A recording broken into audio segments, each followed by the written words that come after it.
Section 1. You will hear a woman booking a room for a party at a community centre. First, you have some time to look at questions 1 to 4.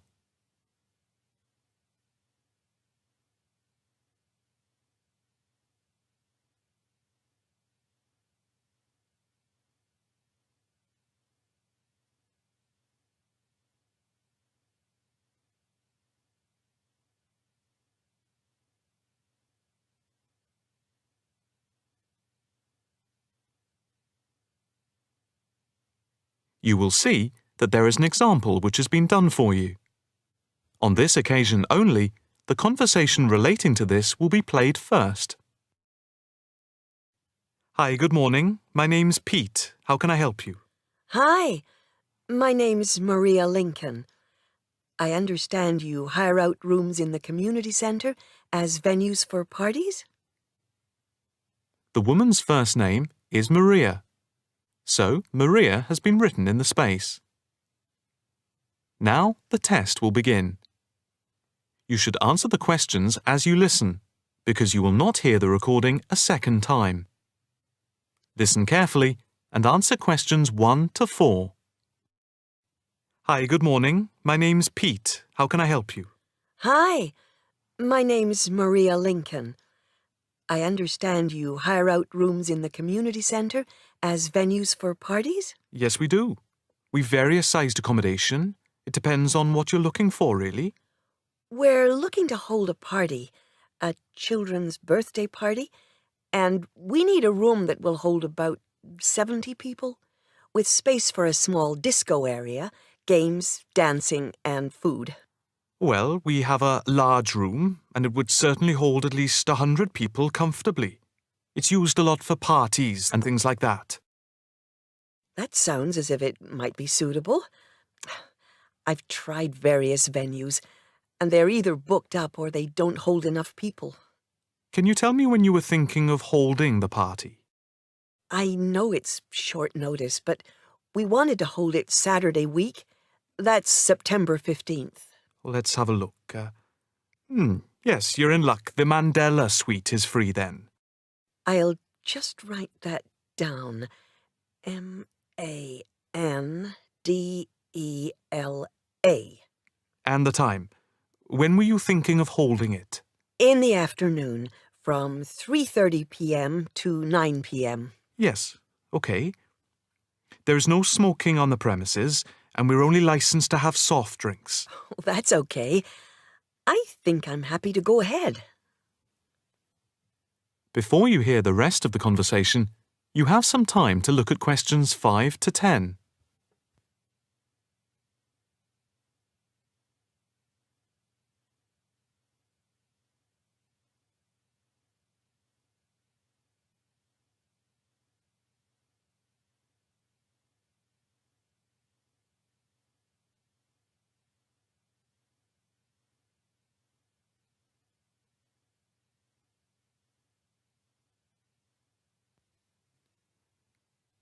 Now listen and answer questions 5 to 10. Can you just give your postcode? Yes, it's PA5 7GJ. Fine. And the flat and street number? It's flat number 40, and the street number is 35. Okay, so that's flat 40, 35 Beaches Street. Yes, that's right. And a contact number? My landline is 223279 with the code. But I'll give you my mobile number, which is 07897 293381. Okay, 293381. Can you tell me how much it will cost? It's quite reasonable, actually. It's £115 for the hire of the room, with tables and chairs. But if you want to hire disco equipment, we've got a basic system with speakers and other equipment for £25. But there is no technician around in case anything goes wrong. And of course, it's optional. That would save us carting something from home, but Maybe we should bring a spare sound system just in case. We've never had any problem with the system, but you might not want to take any chances. What about catering? Well, we had thought of getting everyone bringing something. We have someone who can do catering for £9 a head, including the cake if required. That's handy, but it's a lot as we have a fairly tight budget. So, you want to go ahead with the booking? Yes, certainly. OK. I need to take a deposit of £30, which is refundable. The balance needs to be paid 2 days before the event at the latest. Fine. You can cancel up to 2 days before, but after that you lose the deposit. We don't intend to cancel, but is there any insurance we can take out? Yes, there's a form here somewhere. How much? It's, let me see. It's only £9 for the 24-hour period, and that covers you for cancellation, damage, and injury. Well, at least we'd better have a look at it. How would you like to pay the deposit? Cash. I'll just give you a receipt. There you are. 10, 20, 30. £30. Maria Lincoln. Thank you very much. I'm really glad I found somewhere. We have been trying to book a place for the past 2 weeks, so thank you again, and bye for now. That is the end of section 1. You now have half a minute to check your answers.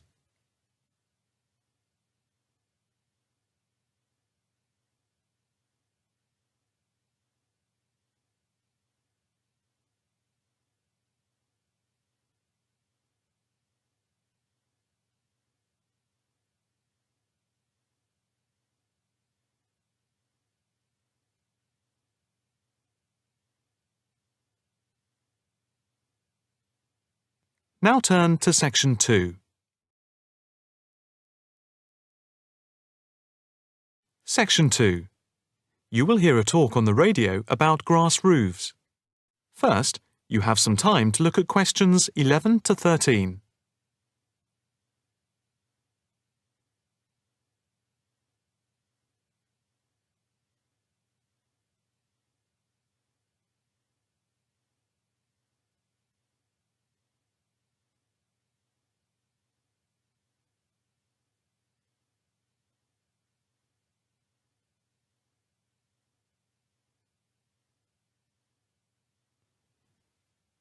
Now listen carefully and answer questions 11 to 13. And now it's straight into the Eco Hotspot for today's programme. We are in fact going to look at an intriguing trend in recent years in the world of eco-friendly developments. There has been a constant stream of new green products coming onto the market for the environmentally conscious. A new departure, which I feel needs greater attention drawn to it, is the increasing interest in grass roofs. Environmentalists sing the praises of grass roofs as interest in sustainable ecological building has led to the greening of the rooftops of residential and commercial buildings around the world. And what does this type of roof consist of? Instead of tiles, which allow water to run off and create flash flooding, the roof has a waterproof underlay, which is laid over the roof deck. This waterproof layer is then covered with layers for insulation and drainage. Then, on top of the insulation and drainage layer, is added a final layer of soil or crushed stones for the plants and/or grass to grow on. The roof can be planted with wildflowers to add colour and life to your rooftop. Before you hear the rest of the talk, you have some time to look at questions 14 to 20.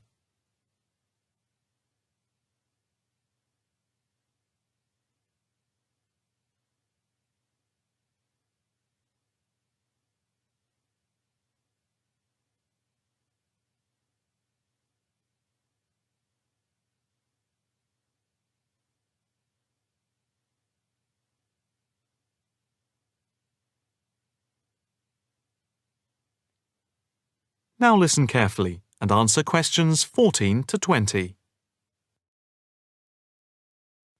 As for the benefits of grass roofs, in spring and in summer they're very pretty, as flowers spring into bloom. Moreover, in summer, grass roofs are of particular benefit in cities because they keep any building cool by reflecting the sun's rays. In winter, the grass roofs insulate the building, helping to prevent heat loss. The roofs require little maintenance and are better than any other roofing material. They encourage biodiversity by attracting bees and birds, and they absorb water runoff, which helps prevent flash flooding. In fact, the gravel layer retains 71% of the rainwater that falls, thus helping to prevent flash flooding. In winter, the brown soil is a bit more evident, which can look unattractive if the roofs are not tended carefully. But that is a price worth paying, and I would say that they come highly recommended by those who have them. If you compare grass roofs with tiles, the latter do certainly look very tidy, but at a price to the future of the planet. The main drawbacks of tiles, though, are the water runoff and the absorption of heat from the sun's rays in summer. So, if we are to save the planet from the ecological point of view, tiles do not come recommended. The only roof that I can think of which has similar ecological credentials to the grass roof is the thatched roof. Thatched roofs are good insulators and very attractive, but very pricey and not ideal for cities. How can we make more of our roofs green? That is, how can people be persuaded to install grass roofs? The World Green Roof Conference in Australia was a very good start. At a grassroots level, the best way to raise the profile of grass roofs is to make them trendy by highlighting them in fashionable magazines, so that people begin to feel that they cannot do without them. But the idea I like best is holding competitions for the best designed grass roofs. Next week, Eco Hotspot is going to look at... That is the end of Section 2. You now have half a minute to check your answers.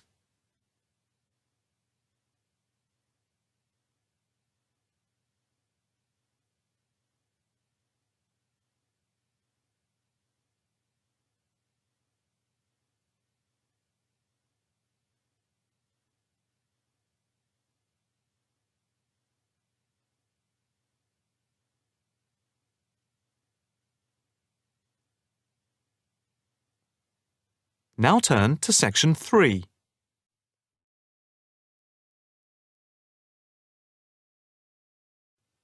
Section 3. You will hear a student talking to her tutor about a presentation. First, you have some time to look at questions 21 to 23.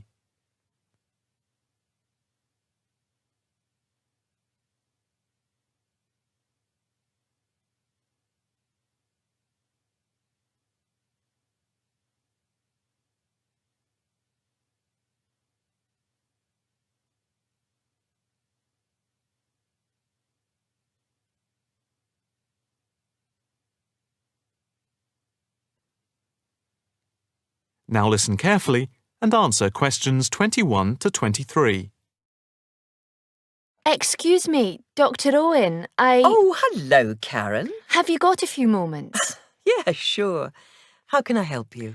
Well, I've had difficulty finding data on the original question, and I was wondering if I could change my paper to Investment in Knowledge, comparing some European countries with the United States, and then with others throughout the world, including the OECD average. I found lots of data by way of graphs, etc. Where did you get the data from? From various sources, books and journals. How are you going to present the material? I am going to use the electronic whiteboard as suggested and do a blend of graphs, pictures, text and podcasts to illustrate my presentation. It sounds very impressive. Yes, let's hope the whiteboard works. But I'm also going to have a PowerPoint presentation for a backup, just to cover myself. A backup is a good idea, but it's a lot of work doing everything twice. It is, but at least I'll have experience of both. Before we talk about how to use the data I've selected, could you give me the names of a few websites I should look at for more specific background material? When you type in anything to do with knowledge, there are millions of sites listed. Before you hear the rest of the conversation, you have some time to look at questions 24 to 30.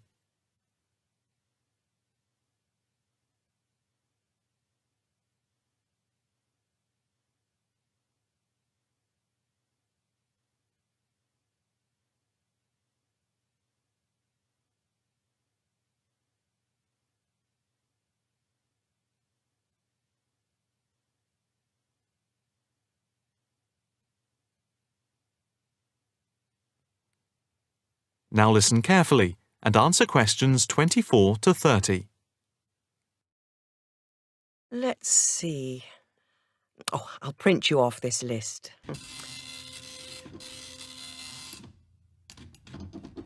Oh, there we go.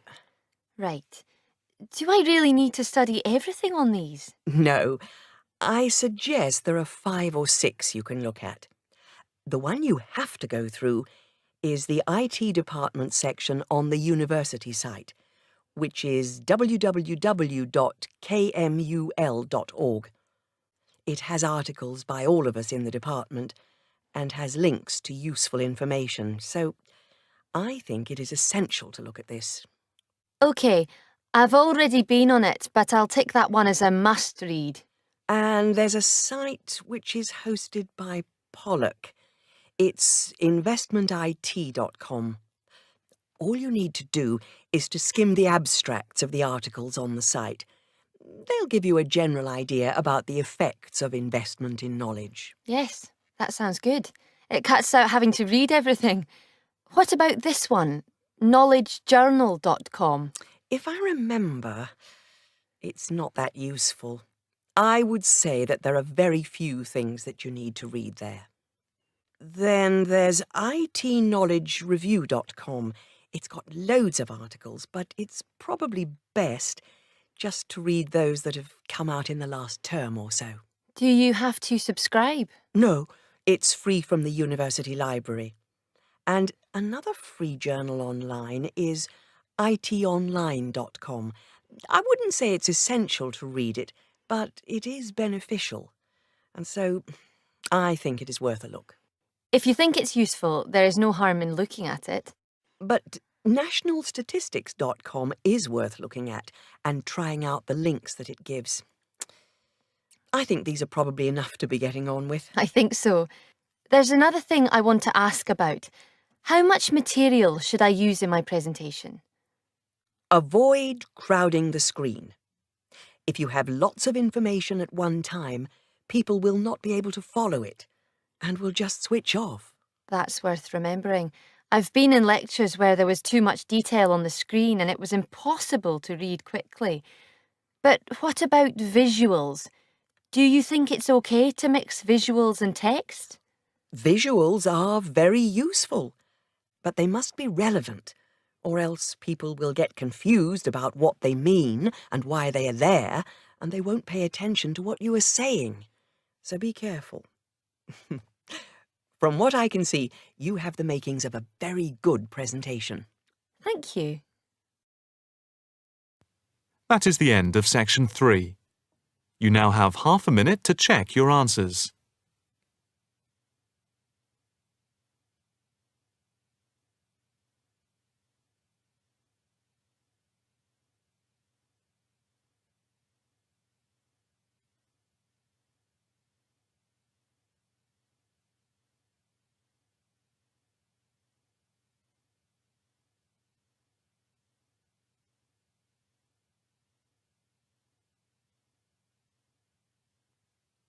Now, turn to section 4.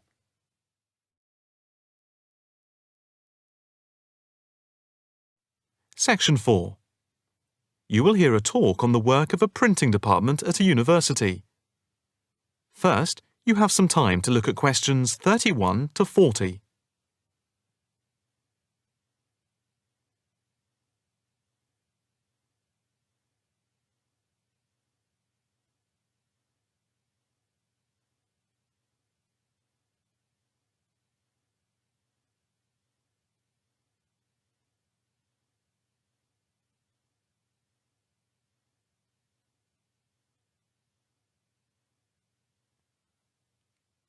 Now listen carefully and answer questions 31 to 40. I am here to give you a brief outline of the work of this new department. The Department of the Printed Word has a very short history, having been created just 10 years ago. Some statistics to start with. The first intake of undergraduate students consisted of 20 students, which rose to 37 in the second year.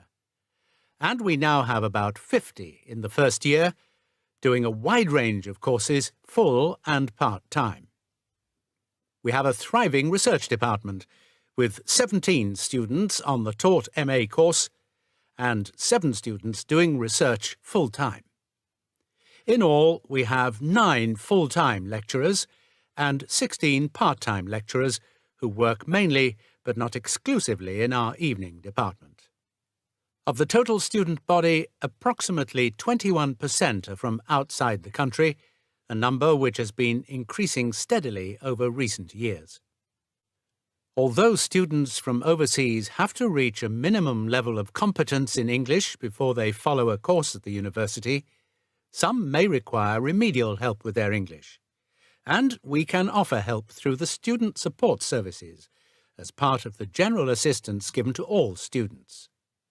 For home students, both graduate and undergraduate, there are bursaries to help with travel and accommodation, for which I would advise you to contact Mrs. Riley at the end of this session. Increasingly, we are forging external links with organisations in the publishing world. And we have been very fortunate in that we have received money to sponsor not just various students within the department, but also technicians and lecturers. Each year we hold a series of lectures which are given by external speakers in the world of printing and the media. The series of workshops that you see around you have been built thanks to a very generous donation which has allowed us to develop our facilities for bookbinding and restoration. Now, the main work of the department relates to teaching the mechanism of printing. And as most printing is now so highly technological, all our students have to be computer literate.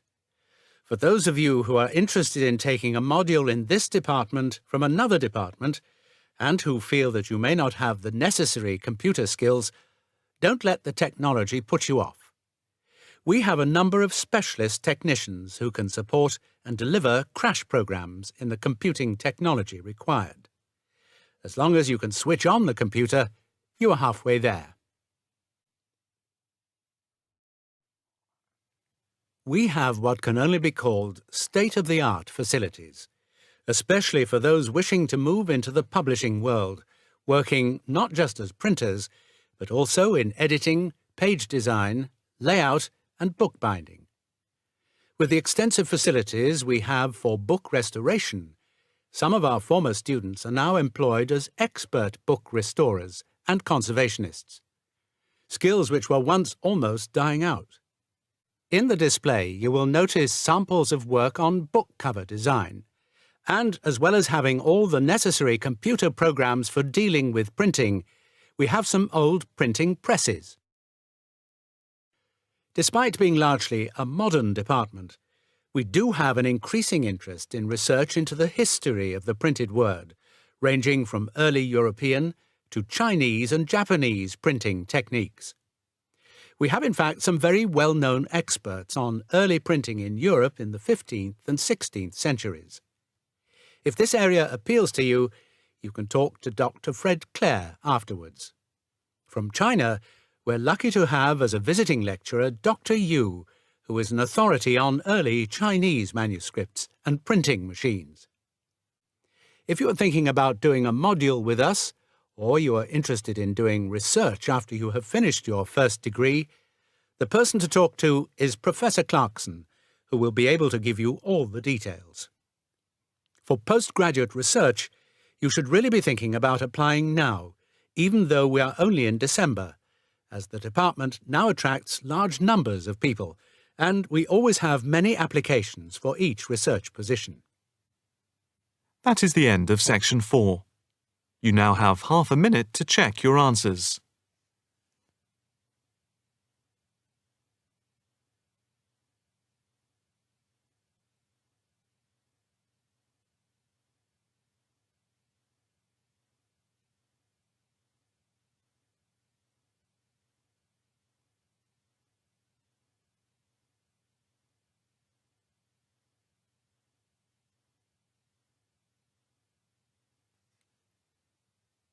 That is the end of the listening test. You now have 10 minutes to transfer your answers to the listening answer sheet.